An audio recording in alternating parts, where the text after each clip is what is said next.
All right. Here we are for 17, 15, and 16 solos. We're back again. The boys are back. I can hear all of our people just sighing They're with cheering. relief. Yeah, they're like, Yeah. finally. Yeah. Yeah. You can just hear it from just coast to coast in this. I know I'm this cheering for more than one reason. Look at my background. yeah, Blake got a win today. We'll hear more about that coming, but yeah, I wanted to because I was working last week. I worked the Fantastic Four premiere, which I can finally break this thing out since the movie's out now. I don't. They never told me to keep it quiet, but just given the property of it all, I was like, yeah, I should probably just not taunt this thing around. Let me not preview this too much. Yeah, but it was funny because I was working on the broadcast side of it. If you go on Disney Plus, there's like the live stream with the premiere. It's about an hour long, kind of cool. But it was a really cool premiere. It's my second premiere. The thing was huge, and but one of the funny things about working the broadcast side is you get to see all the different roles. And particularly, I met one guy this weekend who was a role I've always wanted to meet, and he was the censor button guy, which was Nice. like obviously at Marvel, you're probably not going to have much of a job there, but like. He was really, really cool, really, really nice. One of those guys that just would is very informative about everything. Also, it was a team of three, and he was trying to. I won't try to even explain it here how it works because he told me I didn't quite understand. But what I found funny was I met him or I talked to him like 4 or 5 times throughout the day, and anyways, at one point, right before like 15 minutes before the show's about to start, and he actually has to go to his job, I was talking to him and I asked him, I was like, what's like the language here? I imagine like everything that's bad is going to get censored. And keep in mind, I forgot to set this part up, but like this guy had been like PC, like clean as can be professional all day. And I was like, what's a word or something here that like can maybe just slide through it. And he goes, well, here it's like pretty much everything's going to get caught if we need to. But then he's like, then you get into the more crude stuff. And then he just went down the list, didn't even like beat around the bush. He just went, and then he just went down every cuss word that like exists. And I was sitting there, I was like, you were just waiting to say all this. Dude, he wanted to blow off some steam with that Yeah. sentence. Yeah, I was just like, he went all this stuff. He's like, this, and I was like, and what's funny is no one just heard what I'm going to say because I'm going to censor it. But it's just like if I had to do his job for at least 2 minutes, I wouldn't have heard anything. It would just been Start laughing. beep.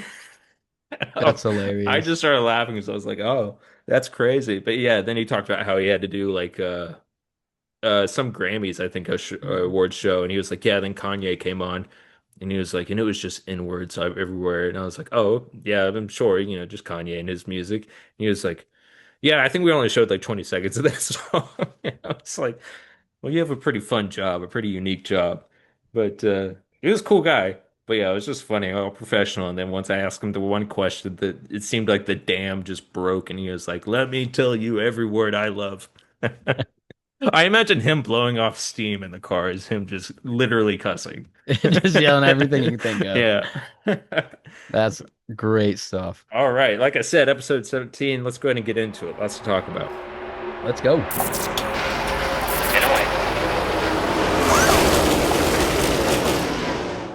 All right. So busy weekend. All three series are back after a 3 week break with the trucks, and 3 weeks uh go by and Layne comes in to win. And how was the race for you? Man, if I had to give the honest answer, I mean, within 20 laps, and these are 25-second laps or something like that. By lap 21, I think he was taking the lead. And it You was moved quick. and it was pretty much in that moment I was like, I think we're gonna put it on him tonight. Like we just gotta do our job on pit road, Yeah. execute, give Layne his track position back, or if he loses some on the track, we're gonna give it to him on pit road. But once he drove to the front, man, and then he just drove away, I was like, holy cow. Like I immediately went to because a lot of times as a tire changer, we're sitting there thinking during the race or pre-race, we kind of get told an expectation. Like, so we didn't have any qualifying. Friday. So we started 11th based on that algorithm where we finished, Mhm. where we're at in points, blah, blah, blah. Oh, okay, that makes sense then. Because I was like, how did this guy qualify 11th or whatever y'all Yeah, yeah. qualify? So we qualified 11th and we got there. Dylan was like, "Yeah, the truck feels really good. We think we got a good piece. Like we're gonna set the balance up for, the track to cool off some because it's gonna become dark." I was like, "All right, cool, sounds good." Kind of, but the thing is the guys, everybody on our team, we're all young. Think the gas man, Gaddy, he's the oldest, and Joe is probably close to the same age. He's our hauler driver. Everybody else on our team is 32 or younger. Hmm. I'm trying to think if there's anybody else that's older. It's We're a young team, and it's one of those things that for us to be so young, I feel like we're mature beyond our years and the experience we have, we excel at that because we get to the track almost every week. Nobody's over the top, like, yeah, we got a really good truck. Nobody's overhyping things. We keep it, a good expectation. And expectation management is key because you can get overly excited and then you run like crap and your whole night just feels shot. But if you kind of, sell yourself short and then you over succeed, it really feels good. So when we get to the track, Dylan was like, yeah, we should be pretty good. We got good long run speed. And we're like, awesome. Like, let's go. And we knew the 11 was going to be someone we're going to battle all night. I saw that the 9 was fastest in practice. So we were like, maybe the nine's going to be in contention. And we kind of start to like almost size up our competition before the race, just seeing where we're at because we know the nine's got a really good crew. We know the 11's a good crew. We know there's a couple other teams on pit road that we really like. If it comes down to us, 5, 6, our teammate, the 38, that we got to go out there and run good stops. Yeah. So, but by lap 20, 21, when he's on the back door of the 11 or passing the 11, I was like, oh Yeah. man, this is going to be a good night. First stage, all we looked at each other. We had a very minimal adjustment. I think it was one down, half round down on wedge, and like a little bit of an air pressure adjustment. Well, it was After kind of that, funny. Like he moved up so quickly. I was like, I'm waiting for him to just plateau and like, yeah, just the fall off, the hit yeah, so hard. Which Layne said that he felt like we had to come down on air pressure after the first pit stop. He's like, I feel like I'm driving on balloons. They're a little bit too aired up. So we make an air pressure adjustment, I think a small wedge adjustment. And after that, I mean, it just like even him saying like, "Oh, I feel like I'm driving on balloons," and the truck's just kind of getting. I think he said it was a little free or a little tight. I can't remember which one it was, but it was very much like a scale 1 to 10. It was like a 1 or a 2. yeah, And so we knew we didn't have to make a big swing. So our pit stop, we were going to be able to lay down a good stop. All we had to do was basically do our job. There was no extra adjustments, nothing crazy. And so the first pit stop really set the tone because we came down and I think we put down a 14.5. I was like, all right, hell yeah, boys, like good stuff. And then takes the restart of going into stage two. And after that, it was, I mean, he just set sail. It was like, all right, this is really probably going to be ours to lose. And so, unless someone emerges, in the second stage, you kind of yeah, know who the top trucks are. Usually, the top five, somewhere, someone in that group is probably the biggest threat. As long as they make a really good adjustment after the second pit stop, that's kind of where our mindset is how do we stay ahead on our truck, but then also who's someone that's emerging kind of from the shadows that's coming to life, and who's yeah. got good long run speed. Well, we had that caution with like 20 to go before stage two ended with I think it was the 22 or something. Somebody wrecked. And so some people short pitted. So that changed the scope of stage two's pit stops a little bit. So the 52 and a handful of other guys pitted. The 52 comes out with the lead after the stage two ends. We come down pit road. I think we had almost the exact same adjustment, but we knew we had to run more laps. We had to run 80 laps instead of 60. So we have to go a little bit longer. So I think we did the same adjustment, a little bit more or less air pressure so the tire build up or air pressures build up more. And then we had to do another, I think, half round of wedge. And it was kind of the same thing, but I think we threw down like a 14 flat or a 14-1. So we were even faster the Nice. second stop. And I mean, the second we got done with it, there's part of you can't really get too content because you're like, truthfully, I don't want to pit again. Leave it, let it be up to Layne to go out there and win the race. Like, you want your job to be easy, but at the same time, you got to continue to keep thinking like at any given moment we have a caution. So like 30 or 35 to go, I'm like, I think this race is going to go green. It doesn't seem like there's going to be a Yeah. caution, but I keep telling myself, I'm like, that if that caution comes out, I got to be ready to pit again. Like go right back to work, get ready to like zone back in and throw down one more good stop, give Layne the lead back, let him go win the race. Hmm. Thankfully, we didn't have to do that. Layne did all the work. We gave him a good truck, good adjustments, good call by Dylan, and we just went out there and we mowed down. We went from eighth to first in I think 20 laps again, Yeah. 25 laps.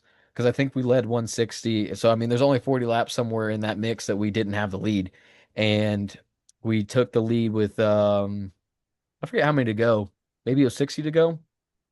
But I know that once he got the lead, I was like, I don't think anybody's gonna catch us. As long as it goes green, we're just gonna sail off into the sunset, man. Yeah. And it's a dream come true, honestly, when you think about how we got to be supportive. Like our support role as a pit crew is like we did our job, both pit stops, we smoked the competition. We came in P1, went out P1.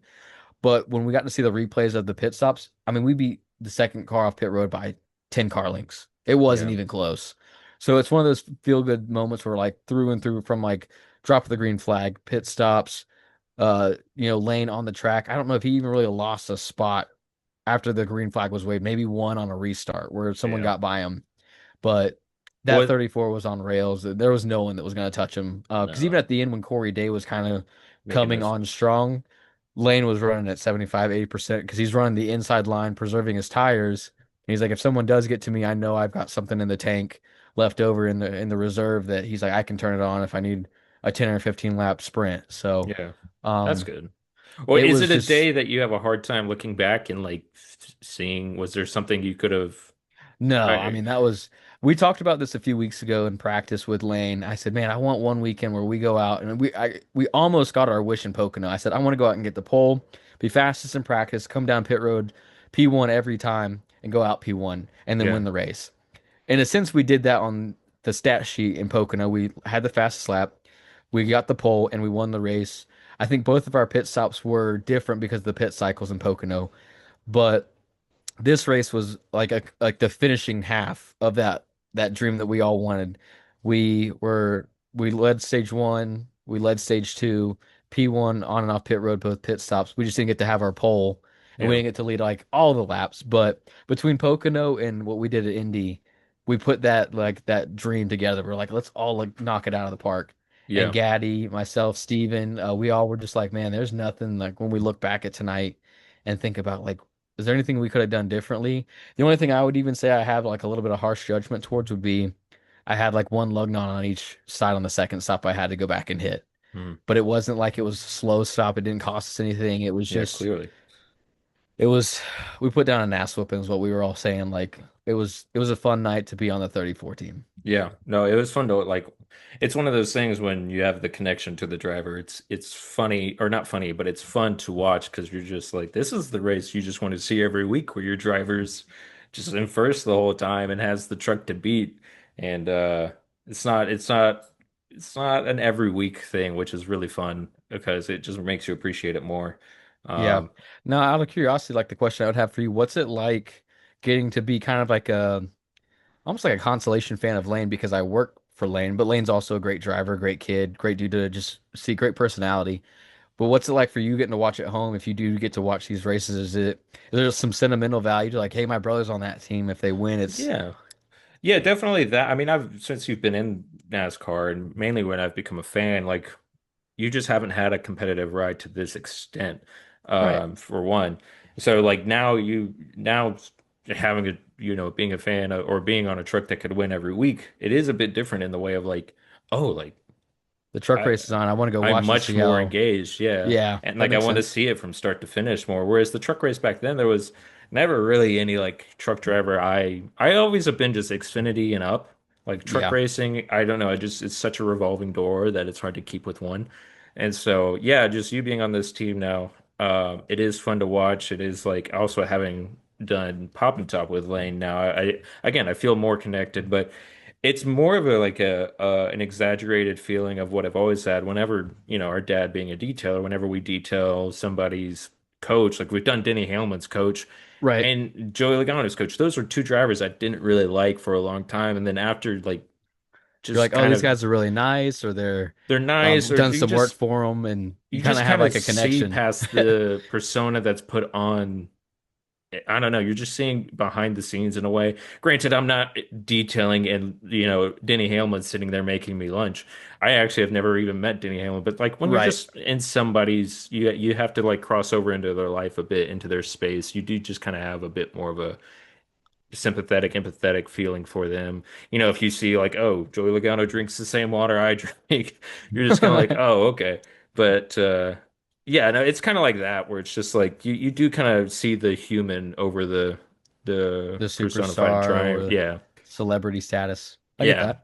And so it's like that, and yeah, definitely like more proud. I was never proud when Denny would win, or, Right. but it was just kind of like, oh, Layne won, yeah, like I can maybe potentially talk to him about it soon. Yeah, Like that's for kind of sure. cool. But let's wrap up the truck race because the Cup and Xfinity race are going to take up some time too. I It was cool to see y'all dominate and win. So obviously y'all came in first. Actually, side note, scheme shoutouts, Melon truck 44. It was pretty cool until you took a lot of damage. I had the 15 and also the one truck, and then I realized it's pretty much the same thing. So I went with the 15 and then the 5 truck. It's a cool truck to get lapped a couple of times. Uh, I mean, honestly, that's how I saw it. I'll be honest. Like they weren't showing Mm. much. Between, if I had to pick, the 34's paint scheme was awesome. I like the 15. The 15, ironically, was the pit stall behind us. My buddy Yeah. Kyle Power pit sit with some other guys from Gibbs. And fun fact, the guys that won the ARCA race were in pit stall 5. We were in pit stall 5. Oh, nice.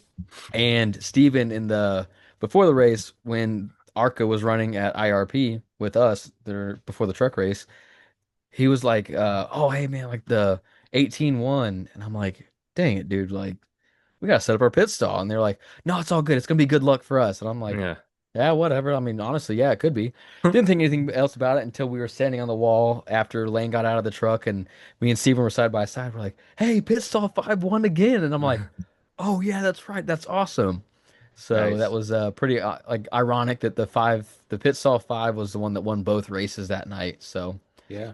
I wonder what pit stall Bubba Wallace and uh Connor Zilic were. See if it translated to the actual big truck. maybe. But just going through the top 10, again, Lane Riggs, P1, always a good shout out. P2, Corey Day. He's starting Hmm. to maybe understand it all a bit more. I feel like he's had a He's struggle got some good of a equipment around. I start. think maybe he's starting to shine some light and get some confidence, understand the Yeah. trucks and the Xfinity stuff he's driven. Yeah, hopefully he's starting to like pick it up and figure it out because yeah, he did have a good charge at the end to ultimately get second, but outside of that, Raja Caruth getting a good finish, and honestly, Ross Chastain kind of had a good bounce back. He had some issues, but other than that, though, not really anything surprising. Even Raja Caruth is probably not surprising at this point. But let's get into the Xfinity race. Y'all didn't have a bad race either. I saw y'all finish what, 11th or 12th? It was kind of up and down. Up and down, but We still, your So finish was first good. pit stop, we come down pit road. We had to put some tape on the grill. Basically, it's bare bond. It's a big piece of tape. We Yeah. put bare bond on the grill because during one of those restarts, we bumped into somebody, and it created a hole and where the rivets are on the nose on the clip. And so we had to patch that up. So our stop was probably around 20 seconds. So we didn't really get to gain anything on pit road during the first pit stop. Then Hmm. the second pit stop, we came down pit road, changed 4 tires, and the second can for fuel didn't engage. So we got told on the radio, like, hey, we didn't get it full. We got to come back down pit road. Spotter Tony said, hey, like, well, there might be rain coming soon, lightning. We might need to stay out here and try to keep our track position instead of pitting. And then if the storm comes out and we finish like almost dead last. So instead of pitting, we stayed out. Well, then we had a caution, and Jeremy under that caution was like, I think I'm losing fuel pressure. I think we got to pit. So we came down, we pitted, we went ahead and changed 4 tires because we were like, you know, what do we have to lose? And Jeremy was able to drive back towards the front. Obviously the caution with the 21 and the 19 was a benefit to us. We were able to re-rack with fresher tires and get more track position. So one of those things that it worked out in our favor, but now for a little while there, we were all looking like we might finish like 25th or Yeah. worse. So the bounce back with like less than 10 to go to have a 12th place finish was pretty awesome for Jeremy and the guys. Yeah. I will say y'all had a cool scheme. I liked it. I like the chrome number. Yeah, Chrome numbers will always get me, but I also liked the throwback to the McMurray, the 99, and it was mainly because you pair that with his cool fire suit, the Hmm. 99, so Matt de Benedetto, and then the number 4. I That one grew on me. Which one was the four? I'm trying to think It what was on it. It was Parker Retzlaff, right? It's the four, Yeah, right? it's Parker. I just can't. I But don't it know if I was saw that car. I can't remember the sponsor, but it was like it was kind of boring if you just explain it because it was gray and white, and then I think the number was blue, like a light blue. But like just the design really worked for me. It was solid. I think this is like one of three different schemes they've made. I think I saw online, but it was pretty cool. It just kind of grew on me. But Gauss was definitely almost. I almost put Larson, Of course. but I also put him for Cup. Spoiler alert. But so I was like, I'm not gonna do two. I wasn't expecting there to be. There's some pretty good looking cars, honestly, throughout the weekend. I wasn't expecting that much, but let's just man, there's some topics, and I'm gonna try not to make them too long because to me they're topics that are gonna also continue throughout the year. But we'll start with an isolated incident. Do you think Austin Hill wrecked Almirola? I have two takes on it. Was it intentional? Maybe. I also don't think when I watched it, yes, oops, I hit my mic. Yes, he turned to the left to right rear him. Yeah, There's no doubt about that. When I initially saw it, it obviously looks crazy and intense when you watch it happen. I've wondered if Austin wasn't trying to get back to him and nudge him some and say like, what was that about? yeah, And then I think Eric also went back up the track to make his corner. And I yeah. wondered if that's what happened. But I haven't heard anything what Austin said if he was like, yeah, man, like he hit me, I hit him. I don't know what Austin said, but that was my initial speculation when it happened at the track. Yeah, it's one of those things where we're not gonna ever really truly know the truth. I think there's gonna be a gray area kind of argument because if he would just like there is a very damning angle of it, and it's kind of from the back, the one that made me go, "Whoa, he might have actually done that on purpose," because it looks like he loses it, and then that angle seemingly he goes straight. He seems to have locked it in. And all the reporters who are these actual drivers, like Parker and Jamie, they're like, he seemed to have that under control and then turned left. Right. And it's just so that space of time where he seemingly had it under control and turned left. It's one of those things where it's like, do you actually have it under control? If he ran that way for like 4 seconds, 3 seconds, and then turned left, yes, clear the direction. But I'm like, who says he wasn't still struggling? Because these corners at Indy, from what I can just tell, are just there's not a lot of room to make a good corner out of it. But yeah, it's like the damning angle from behind. It's like if you just watch that one, you're like, he clearly wrecked him. And then Yeah. but the front shows a bit more of a struggle out of it. But yeah, people are going off of his gloves turning left, and it's like, yes, he did, but is it out of retaliation? Either way, I feel like if NASCAR was to review it, I feel like they're gonna. I wouldn't be surprised if he does get like a one race suspension. That's a pretty They big deal now, did though. they did implement a 5 lap penalty right there on pit road. I think the case that really breaks the camel's back here is what he said on the radio towards Oh my NASCAR gosh, yeah, in the heat of the moment. yeah. Now you've kind of like really set yourself up to get suspended. Whatever NASCAR rules is whatever NASCAR rules. But if you hadn't have said what you said, took the penalty on the chin, I mean, honestly, if you didn't do like if you didn't even try to like say get a side draft off of him, and then like what happens if he immediately started trying to apologize, saying that's not what I was trying to do, whatever, it would have made this a lot better looking, at least on Austin's behalf. Because honestly, everybody, like including myself, when I saw like him almost lose it off of three, coming out of three, going to four, I was like, man, that was a hell of a save. And then all of a sudden he's like, Yeah, like, right into oh, him. this is way different. You could have left it as, man, everybody would be cheering you on, being like, that was a hell of a save, great job. Instead, you've got all this backlash, and I'm like, you just right reared the 19. Yeah, and yeah, that's the thing. It's like there was, I think, RCR Richard Childress was making the argument about like Cindric doing it to Ty Dillon back in Coda, but it's like I, I don't know. NASCAR with rules, it's like, do you do a blanket or do you do case by case? Because this is from a case by case perspective. Cindric owned up to it, blatantly did it, but at a very low speed track too. This is a very high speed track. There is an argument that he was still in the process of actually saving it.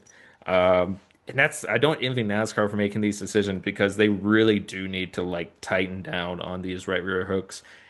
I am more of a fan of just blanket, like at any speed, if you just right rear hook somebody, like it's just going to be this automatic penalty suspension. Just make it a blanket statement. There's going to be too much.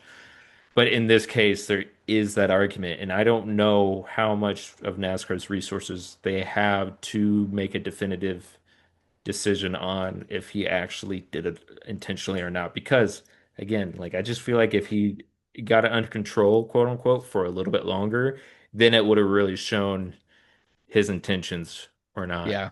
Like I And said, I wondered if he wasn't trying to get like come side draft the 19, get some speed back from fishtailing and like, the way he came out of turn three and going into turn four, the way I originally saw it, I was like, man, he might have been trying to side draft, went down to catch the 19, and then the 19 came up to yeah. make his corner. And it's like, yo, that looks way worse. But then when he got mad and said F NASCAR on the radio and stuff, it's like, oh, are And you also, really? Austin Hill's not a driver that hasn't been in this situation several times before. So he doesn't have Yeah. the grace of, well, he's held his temper before. Yeah, I agree. And he's also not somebody to really own up to What's the also funny initials. is the 21 was the stall behind us for Xfinity Day. Uh, And right after the race, Michael, one of the rear changer on the 21, was coming over to get his their coax cable that they hook up for their pit box. And I was like, "Man, y'all had a great day." Like, and he looked at me, he was like, "Yeah." Like he knew what I was joking about, yeah. and they all got good personalities and they take it well, but I couldn't help but just kind of like be like, "Ooh, that was a little hairy." Yeah. So, I think Austin Hill's biggest mistake was him going off on NASCAR after because it's not helping his case, not giving him any sort of. He did try and over the radio immediately, like I was still trying to say that, like what about every driver would do if they intentionally right rear hook somebody. But yeah, uh, I don't envy NASCAR for their decision, but I just hope that they just do blanket penalties just to really just black and white. Like if you right have rear a someone, you consistency. get suspended.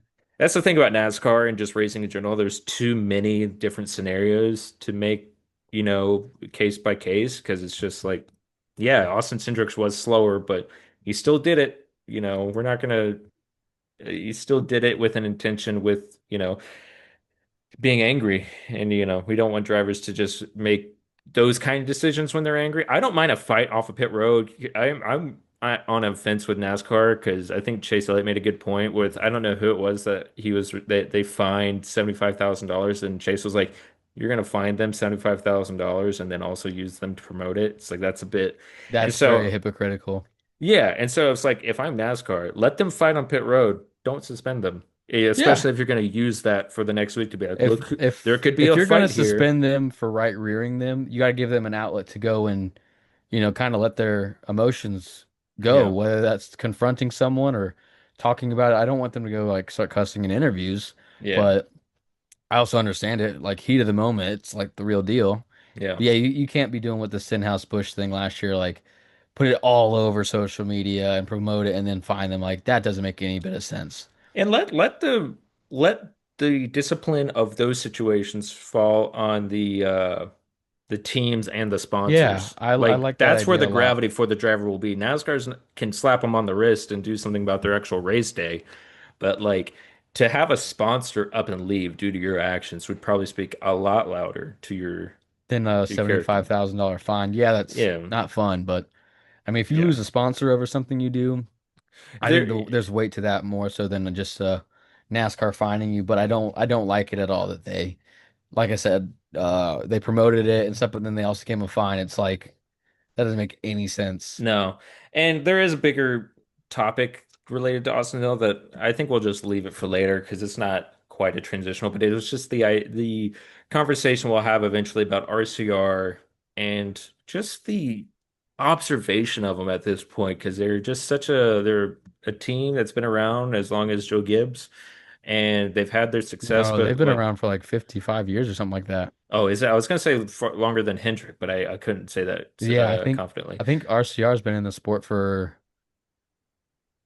since 1968. Yeah. And just a glimpse, I don't want to get too far into it because it talks to a bigger situation. But like for me, I would like for them to, for one, I think they need to put a little bit more like discipline on Hill. He's had too many outbursts that are just, I think, hurting them. But then also, I think they're a little too old school and loyal to their fault. I don't think that their tactics really work as well as they used to anymore. Um, I think they're a team that worked really well in, like I said, in what we would consider old school now. But I think in this new era on just about every line, it's it's not the same. And I think it shows beyond RCR. If you were to look at the people who use their engines, like I was about to say Kellogg's, but Colleague and Trackhouse, they're not performing terribly well. Ross Chastain is calling out these engines, and so I think there's a bit more than just the actual team. And I think some changes need to happen within RCR for their future uh, security. Well, Because I mean yeah, to kind of go on that same comment, Richard himself came over the radio last week after Dover and was like, "Man, we got to make these cars better. We're yeah, just lacking somewhere." But about 4 or 5 years ago, the RCR motor was like the best Chevy motor, if not the best motor in racing. yeah, So it comes in waves. You know, some years you found something that's a leg up on the competition, and some years you're behind. But you have to remember that in the sport, in any motorsport, but especially the NASCAR Cup Series, Xfinity or Truck, you have the three biggest, most the pinnacles of NASCAR. Those three series, like uh, Truck, maybe you can't really put in the same category because a lot of people use Ilmor motors. So it's really they're kind of limited. It's kind of like a crate motor series. yeah, But when it comes to the other series, you have these manufacturers that make these engines. And all that being said, they're the best of the best. So when you're behind, you're it's almost like you're twice as far behind because this is the best racing in America. yeah, So you're talking to the Hendrick Motorsports, the Penske's, the Gibbs, all these guys that are constantly right there on that edge of just having something that's always elite. So if you're behind, it feels like you're twice as far behind because you're chasing elite. So yeah, I like I like that there's still a factor when it comes to racing that there's some advantages you can find it. The next gen racing is definitely the hardest, tightest era of racing when it comes to what the car can do and how to drive it. But there's still some advantages to having a motor that's really good, and I think yeah. RCR might be just lacking a little bit because, like I said, 5 years ago, I think I don't know if I want to go down this rabbit hole. I want to say I was told that Chase Elliott and Hendrick bought into the RCR motor program when he won his championship in 2020. I feel like I can talk about it because it was 5 years ago, but I could be wrong. But I swear someone was telling me that the RCR motor was putting out more horsepower back then. And so Rick Hendrick and them, they went and basically kind of bought into the RCR motor program and stuff to get Chase either the RCR motor and they rebranded it as Hendrick, or they basically bought a lot of the parts from RCR and put the stuff in the Hendrick motor. Yeah. Um, you did say something that kind of can help transition because again, I don't want to get too far onto that. I just think to me, RCR, there's a bigger conversation and something to watch. I don't know if their future is really, and I mainly contain this to the next gen era. I will say that because their Xfinity program is still really good. Baller. Uh, yeah, I mean, obviously you put them at a super speedway, they're They're the top tier. best. But you did say greatest racing in America. And that leads me to Connor Zilisch, our winner. Three in a row, very, very on a like really on a hot streak right now.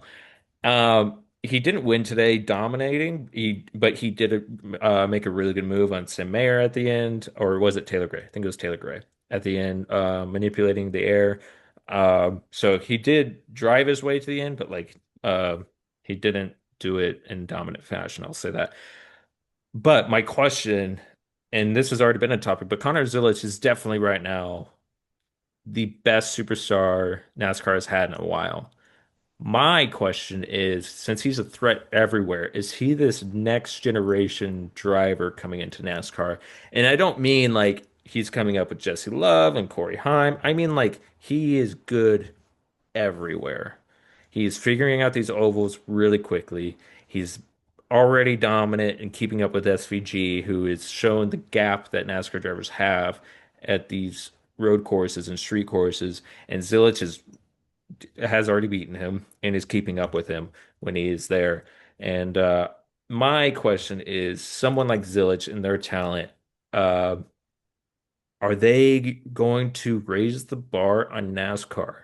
Because there's part of me that thinks, is NASCAR been invaded by too many drivers with money and not as much talent, but yet it's leveling out at this point. There still are the ones that can rise above and are just clearly talented.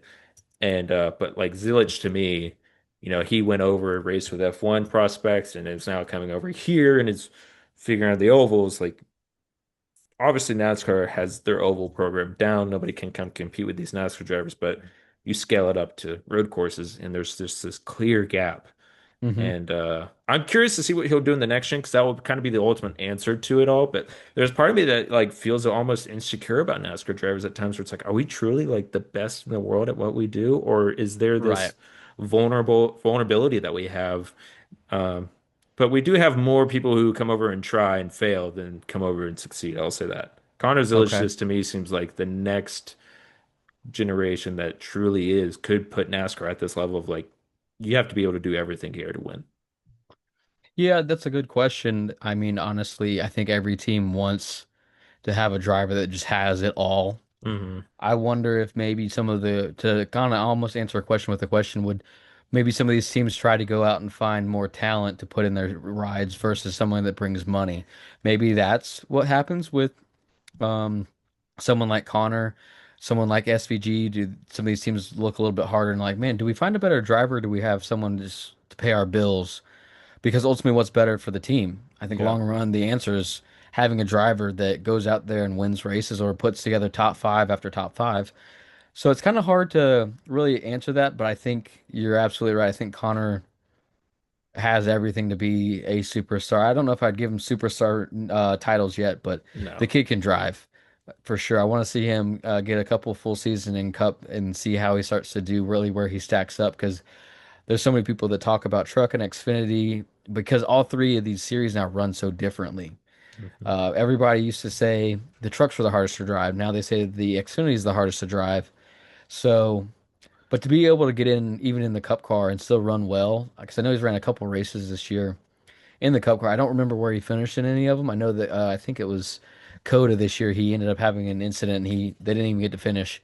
But I definitely think that he can drive anything, so it Yeah. seems. And he's a really, really good kid. He's down to earth. He just kind of always seems happy. Yeah. He almost reminds me of SVG, but at 19 years old and not like Yeah. 35 or 36, however old SVG is. Yeah, to me, what's crazy about Zilic is his age, for one, and he seems to have just this promise that hasn't been seen in a minute. That's been hyped up, but he seems to be like proving it. And I do agree with you that this, It's very similar to me in recent memory, almost to Chase Elliott's coming into yeah, the truck Xfinity, more so the Xfinity. He didn't really run a ton of truck, but it feels a little bit like when Chase Elliott was coming up. You yeah, know, there was a lot of hype around him. He started winning races, and once he won in the Xfinity series, it was just he started rattling them off. But then you go to see, Chase go to Cup. It took him two full seasons, three full seasons before yeah, he won a race. a lot of seconds.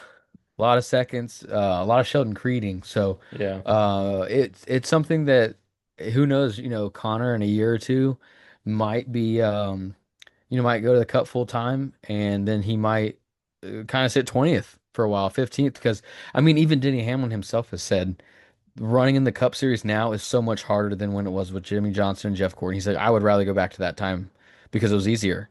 This yeah, car is just so hard.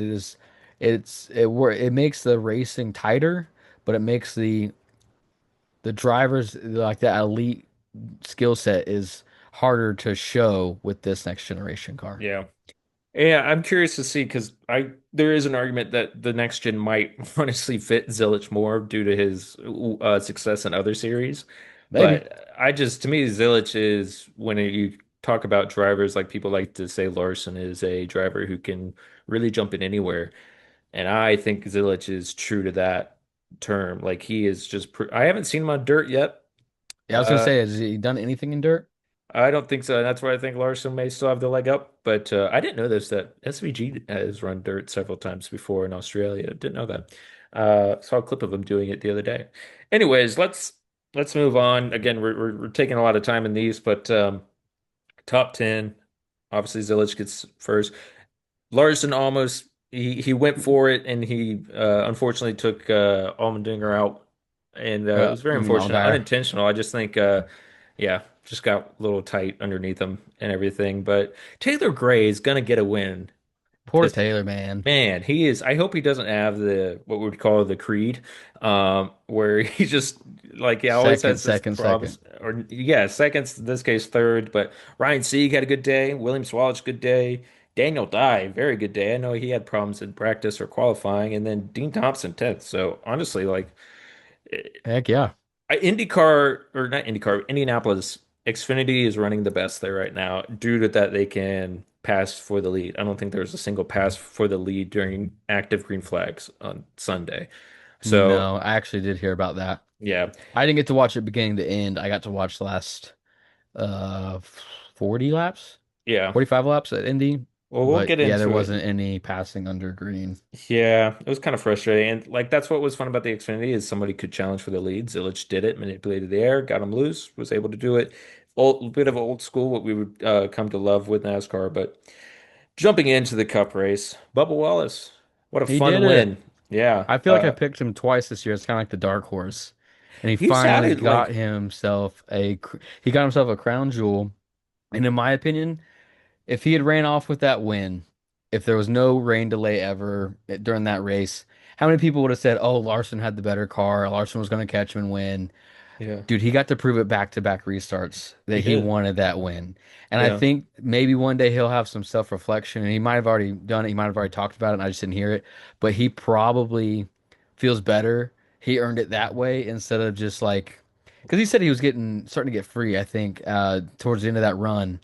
And when they reset after the rain delay, he was like, Larson was not going to take it from me, but it was cool to see him just pedal to the metal and he went out and he freaking earned it. So yeah, that was my favorite part of seeing him win is it wasn't a rain out race. yeah, He won in the 45 at Kansas. He had a legit like the best car that day and he put it in victory lane. Yesterday he had a top 3 or 4 car and he did the same thing. So yeah, really, really cool. Kudos to Bubba. I was in the living room cheering because I was excited to see him win. yeah. And I think everybody else out there racing against him was really excited to see him win too. Yeah, and being a Larson fan, I was like, oh, going back to back would be so cool, especially after the fiasco that was made for him in this game. Get that redemption because compared to last season, I think Larson would have been fine with that result Yeah. of all. I think I think him being able if he could have swept the weekend with I mean not swept, but just even won the Xfinity race and won Sunday. I think that I would have loved to have seen that confidence boost for one. But honestly, to watch Bubba win. I was more like, you know what, if there was ever a driver to like that just needed this boost, um, I would, let's not let Bub have it, but Bubba just straight up earned it, and it was fun to watch him after the race. He's just a guy that he doesn't really hide his emotions at least that well if he's trying, but yeah, it was fun to watch. I was just like happy Hamlin wasn't in contention. Like again, I said it earlier. I like Hamlin, just not really on the track right now. He's actually a fine racer, but like I still have that. I'm like, I don't want to see him win. And so, but when he does win at Dover and even other places, like I'll give him credit. He's not someone that lucks his way into wins. He earns them. But the scheme shout outs, I like the 21. That was a really cool car. I know it's the an indie scheme, but I liked it. The The PPG. 17, huh? Was it the PPG for Yeah, Josh yeah. Berry? And it's the one that they run in the Penske Indy cars as well.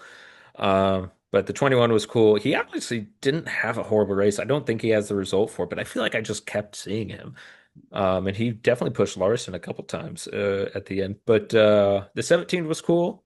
It was cool to Hmm. see that one. And then obviously the 5 is on mine. That's I liked this year's scheme more than I did last year's. Okay. Yeah. Um, yeah, I have on here the 5 was so close to back to back. I don't know if I would have called his car the best car. I don't know if you really could pick a best car. That's the Like thing. the Yeah. 22 was in the catbird seat for that last run, and then unfortunately had that right rear go flat. Yeah. And initially, I thought he had a blown motor. When they panned to him on the backstretch, I was like, Oh "Oh, yeah. the 22 blew up." And then obviously you saw the tire tread and carcass coming apart. But no, I was kind of curious to see how the last 20 or so laps would go with the 22 in the lead, and then Bubba was behind him, and then I think it was Larson was right behind him, Well, no, or Larson. how So it the pit was like, cycles were. yeah, with the pit cycles 20 through 11 came out essentially back to back, but Logano was already in the lead. His tire blew because the same thing happened to Cindric when he was in the lead. His tire blew. It Mm, seemed to just be clearly like their setup was just pushing tire pressures. Um, which somebody pointed out, like. it seemed like Penske was testing stuff out on these like small, or I forget the term, but like essentially the same banking that you would find at Phoenix. And I was like, oh shoot.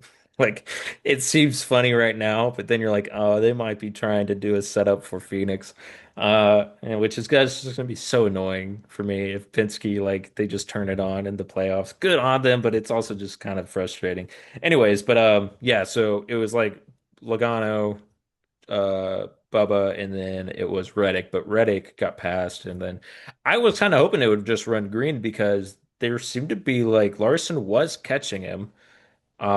I don't know if Bubba was truly saving at the moment, but like Larson was slowly catching him to where I think the last 5 to 3 laps would have been pretty interesting. Granted, I still think Bubba would have won. Um, I think the because arrow blocking would have that's messed the up the five so bad. I think that's what we're saying here is that you couldn't really pick the best car because whoever was in front had such an advantage. Everything was on the restarts. Um, that's the thing about Indy that I think is the topic for this one is Indy to me, whenever I think about it for NASCAR, and even I'll say the Indy 500, it's historic, but it's boring. Uh, There's something about it I love, and I even posted that on like Snapchat. I said I love Indianapolis. I'm sure It's I just such a, haven't been around the it's atmosphere, I'll such, say that. it's such a cool track. There's nothing like it. I think that's the one thing you can't compare it to. It's not like this track looks like another track. Like I Yeah. could say Nashville and Kansas from pit road at a quick Oops, glance. sorry. At a quick glance, Nashville and Kansas, you're like, where am I at? Like they look almost Yeah. identical. One's concrete, one's asphalt. Um, but there's a couple of tracks that look very similar to each other. Daytona and Talladega look similar to some degree. They're just a little bit different in certain ways. But when I go to Indy, one, it's a rectangle. There's no other tracks that's really a rectangle like the way it's shaped. The track itself, the pagoda, the stands are 10 feet behind you and like 40 feet across the track. It's just Yeah. such a cool place. I mean, even on the stands across the way, there's monitors, like screens kind of set up on the second level. So you can kind of see, as long as there's a monitor relatively close to you, you can kind of look and see what's going on with the race across from you. And it's such a cool place. Like how you get to pit road, you got to walk underneath the pagoda basically. There's a double decker or double level garage catwalk that people can walk over. I can't Kind of explain like it. It's just Daytona. no, it's way different. Like I mean, Mm. where the Rolex sign is in Daytona, it's Hmm. that, but it's a big square that people can walk around, and you Oh, can okay. look straight down the middle at the Uh, bricks, like the finish line. that's That's where cool. it's awesome. I was showing my So, wife pictures of it when it was break. I was like, man, bring it back. I would love to see the adjustments you have to make on a brick track. Uh or a wooden track. Have you ever looked up old wooden like tracks? no. Dude, it's insane what they used to do. Like Okay. imagine a wooden roller coaster at Carowinds, for example, but just a mile and a half long. Like Mm. it's not, I mean, obviously it's It's like a not boardwalk. essentially, but like I just can't imagine the upkeep that they had to do on that. Granted, the cars were not as intense as they were now. I would love to see a simulate, like somebody get iRacing on this. Let's see the Put simulation a of it. put a wood track There on used to be one iRacing. in Beverly Hills. I think it was a traditional oval, but then there was one about an hour from us in like I think West Covina or something, where the town center I think was just a straight up circle wooden track, and it was like around the town or not around the town, but the town was kind of built around it to where I think their main street kind of has the circle still there. Obviously it's asphalt though now, but yeah, that's cool to look up if you haven't seen it. Um, we're running pretty long on this one, but yeah, I would like to see Indy improve. Apparently, they brought a new tire, if I remember right, to this one. I don't think it did much. If we could see fall off at Indy, I think that would improve the racing really, really well. Like Uh, fall off or go back to the same thing we've all been kind of asking for. Give them some horsepower. that too. Like if one manufacturer finds an advantage with a little bit more horsepower, that's fine. Like I mean, I'm not some homer like it's got to be Chevy or Toyota or Ford. Like I just wanted to be able to see some good racing Yeah. and let these guys really, when they gas up, like allow them that they can get a run on somebody. This whole like everything's got to be so mirrored racing. It kind Hmm. of sucks because You almost know that you can go bet on about the same 10 drivers every week that these guys are probably going to be the best. There might be a guy here or there that's really good. I just I don't mind it being that the same 10 are the best. It kind of helps show the skill gap, Yeah. but I hate that it's really there's nothing like these teams. There's not a whole lot the teams can do to these cars that allow them to really have an advantage somewhere. I would love to see more tools given to the driver in this case of having to worry about tire fall off. Like Denny Hamlin's obviously the best of that. But someone like Carson Hocevar doesn't probably have that skill because he's just a complete different generation of kind of racing. And whereas you put horsepower in all these cars, I think that benefits every driver. Every driver's kind of used to that. They want that. And so I think if you give them two more tools like that, I think it will be a good change in a lot of races. And again, I hopefully this season is kind of the final straw on a lot of things. I'm already seeing rumors about like a one race championship is not going to be a thing maybe next year, but I think they're fighting like TV people with that. But I'm also hoping that they try more horsepower, definitely at short tracks. But yeah, I'm hoping there just is a couple more big swings on NASCAR to really, because I think you talked about it in your solo where I do like the look of these next gen cars a Oh, they lot. look awesome. They I look love them. great. I could care less about the number movement. I'm just glad it's not slid back like we saw in that The fever All-Star dream of race. an all-star race. I'm glad we don't have underglow. Those were two decisions I actually really didn't like. But the number move Yeah. forward has not It affected hasn't me. affected me at all. And to be honest, Yeah. if there's give and take in any department, I'm cool with the number where it's at. I don't mind that the sponsors have more room on the car. I think that the cars themselves look sexy. They are sleek looking. Like, I mean, it really Yeah. does give like next gen, the next gen term really does fit it perfect. Yeah. It still looks kind of like something kind of futuristic, but maybe that's partially to me being like I was in the sport for so long, where it was five lug wheels. I'm Well, so to used to me, seeing like they that. keep up with like NASCAR always had a boxy look since Coda, or not Coda, but the COT car of tomorrow. Um, since Coat. They've always been boxy since that, boxy and bulky, which I don't necessarily mind. I was always like, there's a lot of schemes I love that came out of that. A lot of cars that look iconic. Jeff's blue flamed car looks iconic on the COT to me. Um, and like, I mean, another one off the top of my head was Kevin Harvick's shell scheme in the 29. I Uh, think of like Jimmy Johnson as well, the yeah, Lowe's car. There's you a couple probably cars that honestly just throw every Hendrick car in every scheme. It's you iconic. could do the junior amp car or National Yeah, Guard car. Like those cars in that time period was it was a weird time in racing, but at the same time there was a lot of things that are just very iconic from that yeah. time period. But if you look at other series that maybe are I don't know. There's just not another series where they're like that boxy and everything. And like, no matter what, NASCAR has to keep up their look they have to in order to stay cool and a bit relevant. That's just a part of that equation. And I mean, we're seeing like, I mean, F1's actually what they're taking a step up in some measurements. A lot is it, or are they taking a I step don't down know. I don't know with exactly. I this know that 2026 car? the 2026 car in F1, I know is going to be a little bit smaller, and they're making the rear spoiler smaller as well. Hmm. And there's no more DRS in F1 after this season. Is that a good or bad thing for you? I don't really know. I don't You don't know really enough care. about it. DRS is just if you're within a second of the guy in front of you, you're allowed Yeah. to open up your wing in Oh, certain there's zones. So the wing is like this. Like if they're driving down the track, it's like this. It opens up and Yeah, allows I've seen less the down. F1 movie, Blake. Oh yeah, duh. It But yeah, shows some of that's that. so it's only certain parts of the track. Some tracks don't really have a DRS zone. Monaco has like I don't think it has a DRS zone if I'm I not don't think it mistaken. could. Yeah. There's no spots.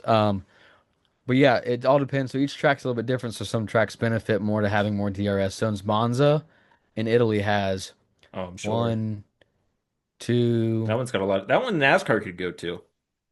It's got two huge DRS zones. Spa has two or three. I know it has at least two. I think that's what they try to do is get at least two DRS zones. But no, I know that they're gonna be making the car smaller. I know for a fact it's smaller and the rear wing is smaller. It's not a drastic change on what the F1 car looks like, just a Yeah, little yeah. bit. If you So just showed them to me like if you individually, it quickly wouldn't be. glance at it, you wouldn't realize there was any Yeah. difference. But Um, no, I don't know about their power units, what they're doing, if they're stepping up or stepping down. yeah. And that's, I mean, I just NASCAR has to keep up looks wise. There's people who, didn't care, and those have been NASCAR purists, but you have to also think about NASCAR's future. And I think the look of this car is great, but again, they need I to take think some more big you gotta swings. find a balance. So you gotta be able to say like this car is next gen looking. It's very cool. It's very modern, but it also has to race well. Yeah. You can't have you can't have something that looks amazing but then doesn't taste good, or you can't have Yeah. something that looks amazing and doesn't perform well. Like then it's gonna go stale very fast because they're gonna be like, it looks great, but it doesn't really work great. So Well, there's got to be efficiency to this their product too. their product, it whack-a-moled. It improved on their most popular mile and a half tracks.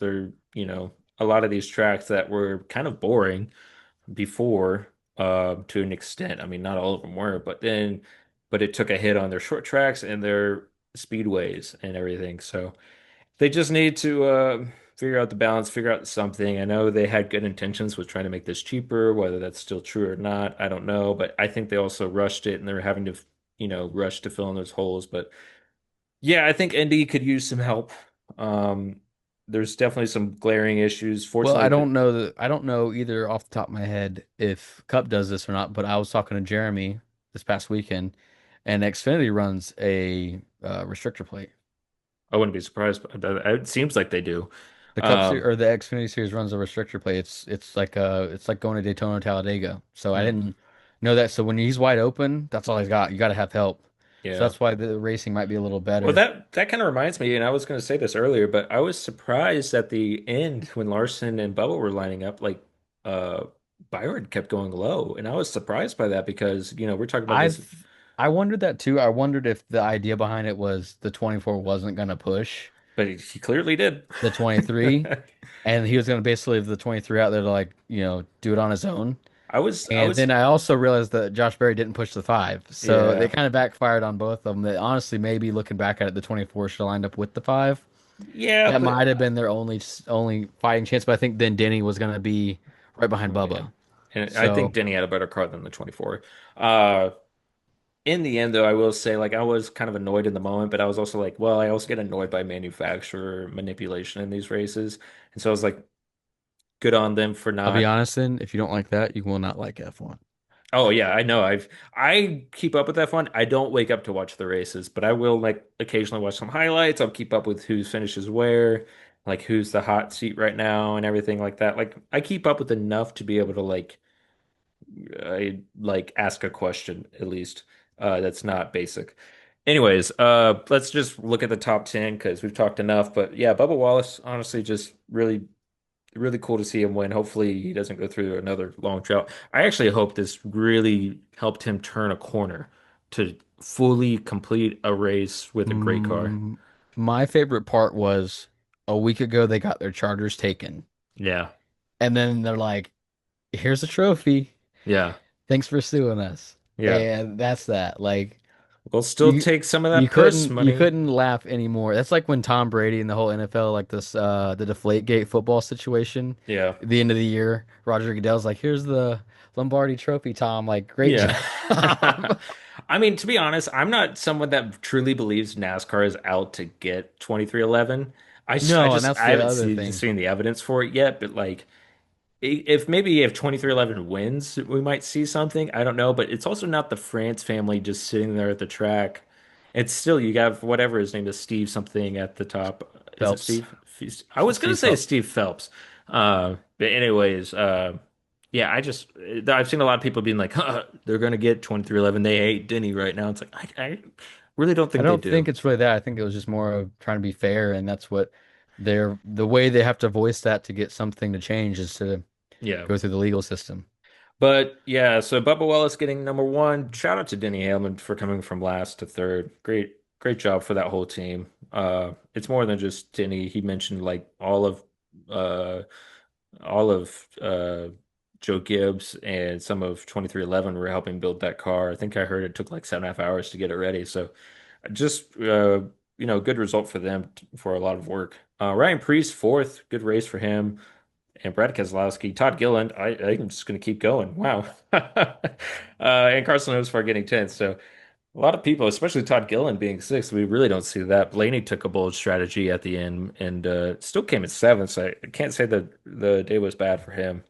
And then Christopher Bell just straight up wrecked Zane Yeah. Smith. I think he just I think he timed missed it John. horribly. I think he missed time to get behind the 38. The people have been very hard on him. We won't add to it, but anyways, something I am happy about and happy to say is bye TNT and hello Lee Diffie. Uh, man, was I tired of TNT. I sure their coverage was par with Fox, which is not a good thing, but I hated their intros. They looked disgusting. Me and my wife were trying to figure out their post race because they would never show the winner in like Victory Lane, and then Indeed, they only showed the winner in Victory Lane, and it took them like 20 minutes to even interview like Larson. And so we're like, this is so backwards from what we're used to. And like, I just felt so inconsistent, so choppy. I'm not someone to like, I don't know much about broadcasting, so I don't really like try to critique them at all, but like there's some glaring issues after you if you were to compare it to Prime. But yeah, I'm not saying NBC is going to be Prime, but I just like Lee Diffie enough to be excited for Lee Good Diffie. deal. Also, I'm shout out to Lee excited. Diffie in the F1 movie. I'm excited for Did you see the F1 movie yet? no, I still haven't. Well, I need to go Diffie's watch in it. it and he gets some screen time. Nice. Yeah, I can't wait to go back to the track in Watkins Glen in 2 weeks with the truck guys and I was going to ask if you are maybe this maybe coming. you go for a quote unquote three-peat, but it's three-peat as in races we've been able to pit. Yeah. I also did want to highlight something about the Cup Indy race, particularly, is that it did show a strategy race for one, but then also a race that really depended on the pit crew. And so when looking at the race, you also need to look at where people finished was mainly because of not only their positions gained on restarts, but like Kyle Larson. A lot of credit to his pit crew for getting him positions on pit road multiple times. Same with Hamlin, and shout out to Bubba's crew for keeping him up front the whole time. Like it's very strategy dependent for one, but then also you had to execute on pit road, and I think this is one of those races where that really highlights your pit crew team in the way of that they have a huge effect. So they always do, but this one I feel like even more, especially it being so track position dependent. Yeah, But absolutely. But let's man, get great into episode. predictions with Iowa real Yeah, quick. let's go. Um, it's just Xfinity and Cup.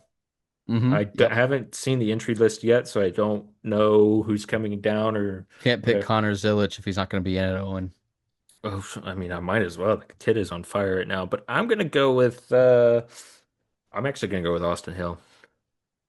If he's in it, Yeah, there seems to be a trend of NASCAR people getting mad at NASCAR, NASCAR getting mad at them, and then they come in to win.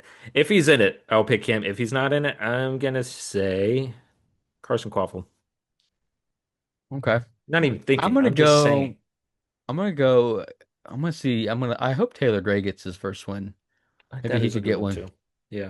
He's been If pretty close over the last month, month and a half at a if lot of Jeremy tracks. doesn't win. Yeah, if Jeremy doesn't win, I think maybe the 54 would win. Yeah. Yeah. And then for Cup, I'm gonna go with Larson just based off of last year. He had a pretty good car. I think he's got some good momentum. I'm not trying to pick him out of being a fan. Like I would genuinely pick him for this race. Let's see. And he's also shown I'm to be gonna pretty go good on short with tracks this year. Reddick. I think Reddick's gonna get the monkey off his back and get a win. Does he have a win yet this year? Reddick, no. I don't think he's won yet. He's been close a couple times. I think I just had a delivery. But anyways, yeah, he hasn't had a true win yet. Or not a true win. He hasn't had any win yet. But yeah, those are good picks. Sorry. I just had a weird All moment. good. Yeah. Yeah, well that does it for Popping this top week. later tonight. That'll be up, Don't I guess, tell as them well. that we're doing it tonight. They don't know. But yeah, we're gonna give them a preview of who's gonna be on. Tonight we're gonna have my fueler and my one of my best friends. He lives up the street from me, Patrick Gaddy. He fuels on the 34th Lane rigs. We might try to call Layne and see if he wants to come hop on. Yeah, And be maybe really we'll cool to get have him in. a four host pop and Yeah. top episode. Yep, that'd be really cool. I hope to get Layne on. That'd be really I'm gonna shoot fun. him a text right now actually and Do it. see, hey man, would you want to have a small little segment? Yeah. It doesn't have to be on the whole time. Yeah. But yeah, we'll call it a podcast from here. Yeah, episode 17 is out and ready to go. Yeah, man. All right. So Well, good look forward to stuff. next week. So see you then. Later. Have fun in the cornfields. We'll Get try. away. All right. 5, 4,